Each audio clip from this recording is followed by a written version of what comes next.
नमस्कार साथियों, मैं विवेक दरेला वेब एजुकेशन चैनल में आप सभी का स्वागत करता हूं। हमारा आज का वीडियो सीटीईटी की 7 फरवरी 2026 की सेकंड पाली में कक्षा 1 से 5 के लिए जो अध्यापक पात्रता परीक्षा थी उसके सीटीपी के 30 प्रश्नों के साथ व्याख्या सहित उत्तरों को लेकर इस वीडियो में मैं आया हूं। ये आपके यूपी टीईटी 2026 की परीक्षा के लिए बहुउपयोगी होंगे, ऐसा मेरा विश्वास है। चलिए वीडियो को शुरू करते हैं।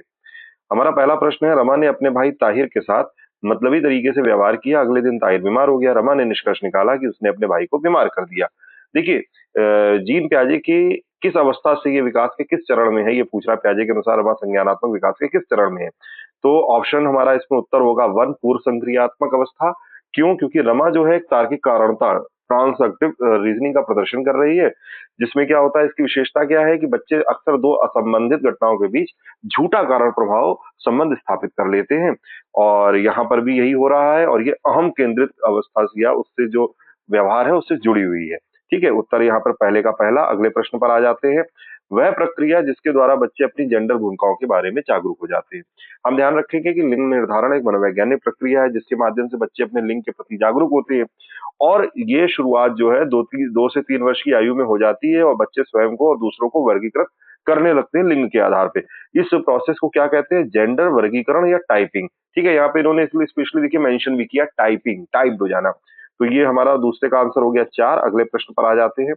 तीसरा प्रश्न है हमारा, निम्नलिखित में से कौन सा परिदृश्य लेव व्यगोत्स्की के आलंबन की अवधारणा के अनुप्रयोग का उपयुक्त वर्णन कर रहा है? तो यहाँ पर अब ध्यान देंगे कि सबसे उत्तर जो हमारा होगा वो कौन सा होगा? लेव व्यगोत्स्की के अनुसार जब ये पूछ रहा है तो उत्तर हमारा यहाँ पर होगा, एक शिक्षिका ने अपने विद्यार्थियों को आदि हल की हुई समस्याएं दी जिन्हें अन्यथा हल करने में कठिनाई हो रही थी। कि बच्चे जो थे प्रश्न नहीं कर पा रहे थे, तो शिक्षिका ने क्या किया, थोड़ा सॉल्व कर दिया, थोड़े स्टेप उसने कर दिए, आगे के स्टेप बच्चे कर लेंगे। तो चरणबद्ध तरीके से उस टुकड़ों में बांटते हुए समस्याओं को हल करना, यही तो स्कैफोल्डिंग है। इसी को तो पाड़ विधि कहते हैं व्यगोत्स्की के सिद्धांत में। तो उत्तर क्या हो गया? 4। तो तीसरे का चौथा सही है। अगले प्रश्न पर आ जाते हैं। प्रगतिशील शिक्षा एक शैक्षिक दर्शन है जो किस पर जोर देता है? तो देखिए, प्रगतिशील शिक्षा जो है ये जॉन डीवी से संबंध रखती है। यहाँ पर जॉन डीवी के सिद्धांत की हम बात करेंगे, उससे संबंध रखती है, जिसमें ये कोशिश की जाती है कि बच्चा जो कुछ भी सीखे वो करके सीखे, लर्निंग बाय डूइंग के माध्यम से सीखे। अनुभव आधारित शिक्षा हो या रचनावाद के जो सिद्धांत है वो इस पर फॉलो होते हैं। तो यहाँ पर उत्तर हमारा होगा 4, चौथे का, छात्र केंद्रित हो, सक्रिय भागीदारी हो। ठीक है, अगले प्रश्न पर आ जाते हैं। पांचवा प्रश्न हमसे कहता है, निम्नलिखित अभिकथनों को पढ़िए। बच्चे किसी कार्य के परिणाम से ये निर्धारित करने की क्या अच्छा है क्या बुरा, यह समझने की ओर प्रगति करते हैं कि नियम और कानून नम्य में बदले जा सकते हैं। कोहलबर्ग के अनुसार बच्चों का नैतिक विकास निरंतर होता है, ना कि असतत। ये कारण दिया हुआ है। तो एक अभिकथन और एक उसका कारण। तो यहाँ पर हम ध्यान रखेंगे कि इसका उत्तर कौन सा सही होगा। ए और आर दोनों सही है, तथा ए की आर जो है वो सही व्याख्या करता है। ये जो इन्होंने पहला अभिकथन दिया है, कोहलबर्ग का जो नैतिक विकास है उसमें आ जाता है जो दंड और आज्ञा पालन अभिमुखता, यानी कि पूर्व परंपरागत स्तर का पहला चरण है। और ये इसकी बात कर रहा है कि कोहलबर्ग ने कहा है नैतिक विकास जो है वो सतत चलता रहता है। तो उत्तर हमारा पांचवे का चौथा सही है। अगले प्रश्न पर आ जाते हैं। लेव व्यगोत्स्की के अनुसार संज्ञानात्मक विकास किसके द्वारा निर्देशित होता है? हम ध्यान रखेंगे, निजी वाक के द्वारा, भाषा के द्वारा। देखिए, व्यगोत्स्की ने सीधे सीधे ये बताया कि जो बच्चों में विकास होता है, संज्ञानात्मक विकास, उसमें भाषा सहयोगी है। यही तो प्याजे और इसके में सिद्धांत में अंतर है। प्याजे कहता है शारीरिक विकास के थ्रू विचार, विचार के थ्रू भाषा, और व्यगोत्स्की कहता है भाषा, भाषा के थ्रू विचार। ठीक, ये डिफरेंस है, ये मैंने बताया भी अपने वीडियो में, ध्यान रखिएगा। उत्तर छठवें का चौथा सही है। अगले प्रश्न पर आ जाते हैं। निम्नलिखित में से कौन सी बुद्धि लोगों को दूसरे के मनोभाव और भावनाओं को देखने, व्यक्त करने, समझने और नियंत्रित करने में मदद करती है?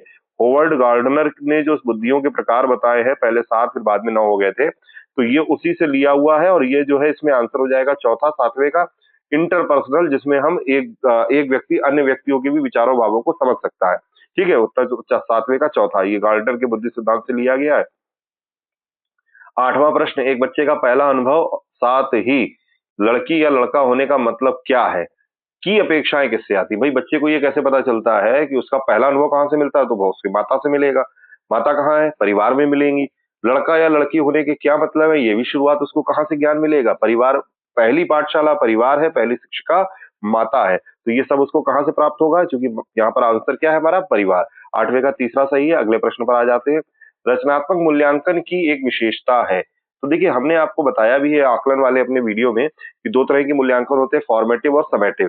फॉर्मेटिव को हिंदी में रचनात्मक कहते हैं। ये एक आज सतत मूल्यांकन जो आया है, सतत एवं व्यापक, उसमें फॉर्मेटिव मूल्यांकन की बात की गई है, चाहे वो आपका एनसीएफ 2005 हो, 2023 हो या एनईपी 2020 हो, सब में इसी की बात की गई है। और इसमें क्या होता है, मूल्यांकन सतत चलता है, इसमें बच्चे की परफॉर्मेंस उसके खुद के परफॉर्मेंस से जांची जाती है और सुधारात्मक दृष्टिकोण होता है, ठीक है, निर्णयात्मक दृष्टिकोण नहीं होता है। तो उत्तर इसका क्या होगा 9वें का? हमारा आंसर 9वें का आंसर होगा शिक्षार्थियों के लिए मूल्यांकन मानदंड का स्पष्टीकरण।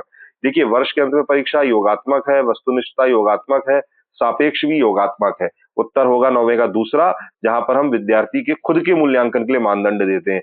अगले प्रश्न पे आ जाते हैं। 10वां प्रश्न हमारा क्या कहता है? 10वां प्रश्न कहता है डिस्ग्राफिया क्या है? तो उत्तर इसका होगा अधिगम अक्षमता। लेकिन यहाँ पर एक बात ध्यान रखेंगे, डिस्ग्राफिया एक तंत्रीय विकार है जिसे अधिगम अक्षमता की श्रेणी में रखा गया है। तो यहाँ पर चौथा उत्तर भी हो सकता था, फिलहाल इसका उत्तर तीसरा है। 10वें का तीसरा सही। अगले प्रश्न पर आते हैं। 12वां कहता है एक शिक्षक को कक्षाओं में प्रतिभाशाली बच्चों की जरूरतों को ध्यान में रखना चाहिए।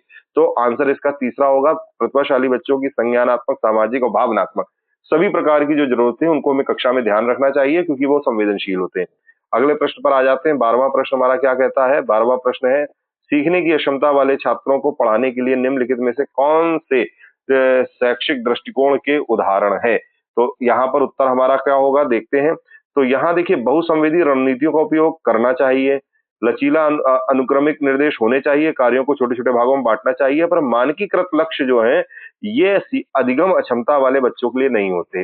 वहां पर हमें लोचनीयता चाहिए, लचीलापन चाहिए, ठीक है, फ्लेक्सिबिलिटी चाहिए। हमें नॉर्म नहीं निर्धारित करने, ये शिक्षक केंद्रित होता है। इसलिए दूसरा वाला गलत है, फर्स्ट, थर्ड और फोर्थ सही है। और वो हमें कहाँ मिल रहा है? सेकंड ऑप्शन में।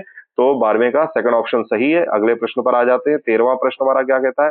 13वां प्रश्न कहता है स्वालीन क्रम विकार के बारे में निम्नलिखित में से कौन सा कथन सही है?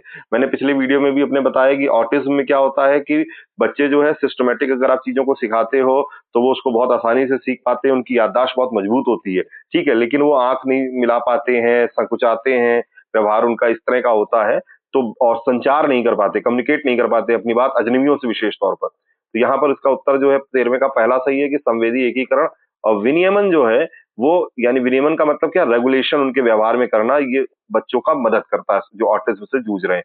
तो 13वें का पहला सही है, बाकी इसमें विकल्प गलत है। इनका बहुत डिटेल अगर हम लोग देखेंगे तो जिसमें हम टॉपिक वाइज जो है डिटेल एमसीक्यू पे बात करेंगे, वहां पर इसका विवरण आप मुझसे वीडियोस में देख लीजिएगा।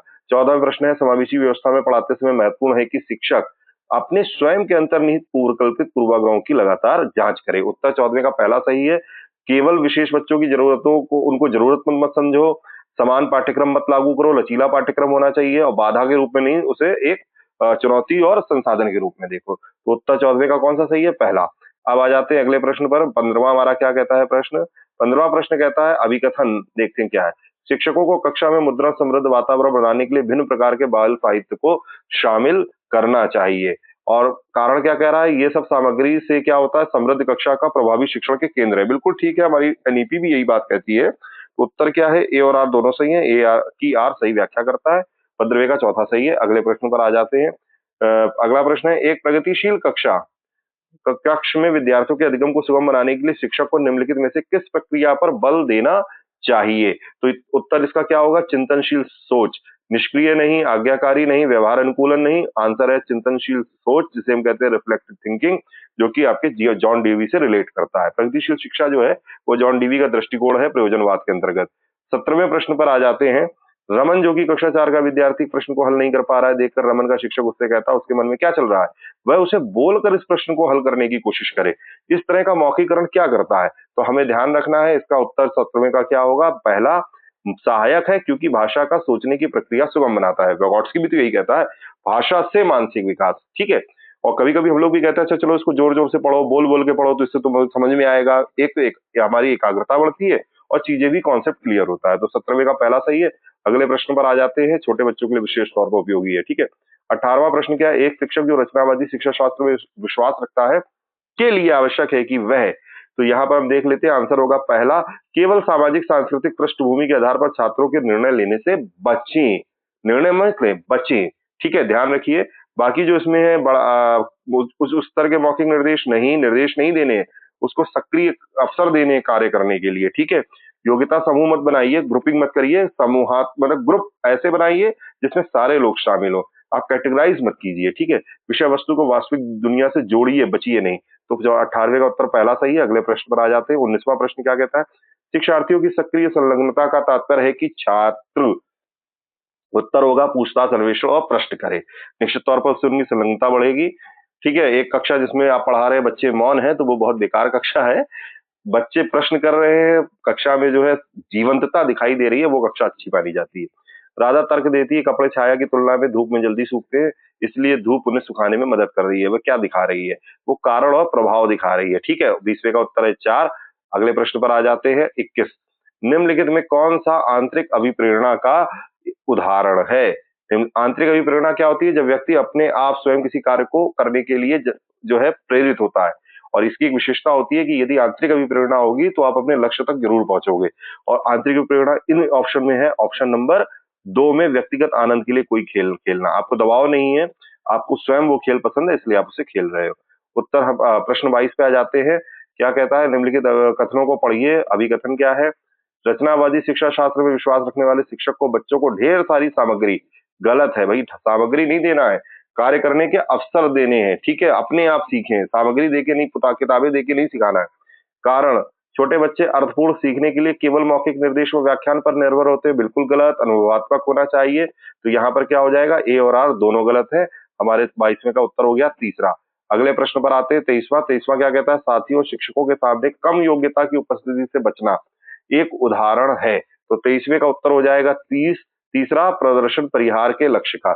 याद रखिए कि जब आप अपनी कम योग्यता को बचाने के लिए कोई झूठा दिखावा करते हो तो प्रदर्शन परिहार, परफॉर्मेंस अवॉइडेंस, अपने जो सही प्रदर्शन है उसको बचा रहे हो दिखने से और झूठा प्रदर्शन दिखा रहे हो। तो अवॉइडेंस का मतलब है अपने एक्चुअल जो आपकी क्षमता है उसको दिखाने से बचना, ठीक है। तो उत्तर इसका तीसरा सही होगा 23वें का। अगले प्रश्न पर आ जाते हैं। 24वां कहता है, कक्षा में आलोचनात्मक सोच को बढ़ावा देने के लिए निम्नलिखित में से कौन सा प्रभावी तरीका होगा?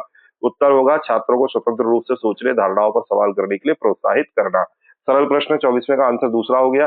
25वें प्रश्न पे आ जाते हैं। 25वां प्रश्न कहता है, निम्नलिखित कथनों को पढ़िए। क्या कथन है? देखते हैं। अभिकथन ए, बच्चों में ऐसी विशेषताएं होती है जो माता पिता से मिलती है, जबकि अन्य अपने माता पिता से स्पष्ट रूप से भिन्न होते हैं। यह पता लगाना कोई विशेषता वंशानुक्रम से मिली है कि पोषण या पर्यावरण के कारण कितनी, एक जटिल मुद्दा है। दो, यहाँ पर अभिकथन ए भी सही है और इसका कारण आर भी सही है। तो ए और आर दोनों सही है और ए की आर सही व्याख्या करता है। तो हमारा 25 का आंसर हो गया चौथा। अगले प्रश्न पर आ जाते हैं। 26वां, विकास के बारे में निम्नलिखित में से कौन सा कथन सही है? विकास एक सरल एकात्मक प्रक्रिया है, नहीं जटिल प्रक्रिया है, वो आयामी प्रक्रिया है। उत्तर इसका तीसरा सही है। विकास बहुआयामी और बहुदिशात्मक होता है। भाई विकास में सर्वांगीण आपके सारे पक्ष आते हैं, शारीरिक, मानसिक, संवेगात्मक, ठीक है, भावात्मक, सारे विकास के पक्ष आ जाएंगे। बहुदिशात्मक भी होता है, कभी स्थिर होता है, कभी तीव्र होता है, ठीक है, कभी स्लो होता है। तो आंसर हमारा 26वें का तीसरा सही है। अगले प्रश्न पर आ जाते हैं। 27वां प्रश्न। 27वां प्रश्न क्या कह रहा है? फिर अभिकथन और कारण पे आ गए। क्या अभिकथन है? समझने व बोलने की क्षमता मुंह और मस्तिष्क के शारीरिक विकास पर निर्भर है। बिल्कुल सही बात है। हमारा मस्तिष्क बहुत अच्छा है, पर अगर हमारी जबान काम नहीं कर रही है तो हम बोल नहीं पाएंगे। तो दोनों की यहाँ पर उपयोगिता है। संवेगात्मक विकास शारीरिक विकास से संबंधित है, ये भी अपनी जगह बिल्कुल ठीक है। शरीर उससे स्वस्थ रहेगा शरीर, स्वस्थ रहेगा मन, ठीक। तो हमारा आंसर इसका कौन सा सही हो गया? ए और आर दोनों सही है और एक ही आर सही व्याख्या करता है। 27वें का चौथा सही है। अगले प्रश्न पर आ जाते हैं। 28वां प्रश्न क्या कह रहा है हमसे? अधिकांश बच्चे 5 से 6 सुसंगत वाक्य कब बोल सकते हैं? तो यहाँ पर आंसर होगा कि 5 से 6 सुसंगत वाक्य अगर हम बोल रहे हैं, 5-6 कोहेरेंट सेंटेंसेस, तो हम यहाँ पर होगा 28वें का पहला 3 साल में, ठीक है। 5 से 6 सुसंगत वाक्य की बात करेगा तो 3 साल में बच्चे बोल सकते हैं। उत्तर अगले प्रश्न पर आ जाते हैं। लेव vygotsky के अनुसार जैसे जैसे बच्चे बढ़ते हैं उनकी भाषा की ओर विकसित होती है। तो याद रखिएगा, मैंने आपको अपने vygotsky वाली वीडियो में बताया भी है। सबसे पहले होता है सोशल स्पीच, फिर होता है निजी वाणी और फिर होती है आंतरिक वाणी। वहां मैंने बताया था कि जो बाहर से भाषा जो है इनर स्पीच की ओर बढ़ती है, ये ही vygotsky का कहना है, तभी आपका संज्ञानात्मक विकास बेहतर तरीके से होता है। तो 29वें का जो है तीसरा सही है। अब आ जाते हैं हमारे आज के अंतिम प्रश्न पर। अंतिम प्रश्न क्या कहता है? प्याजे ने संज्ञानात्मक विकास को किस तरह से घटित होने वाला बताया है? तो याद रखिएगा 4 गुणात्मक रूप से भिन्न अवस्थाओं में। ये भी मेरे आपको जीन प्याजे की वीडियो में प्रश्न मिल जाएगा। उत्तर इसका 30वें का चौथा सही है। ये वीडियो आपके लिए लाभकारी रहेगा यूपीटीईटी 2026 को विशेष तौर पर ध्यान में रखते हुए, ऐसा मेरा विश्वास है। आप सभी को धन्यवाद।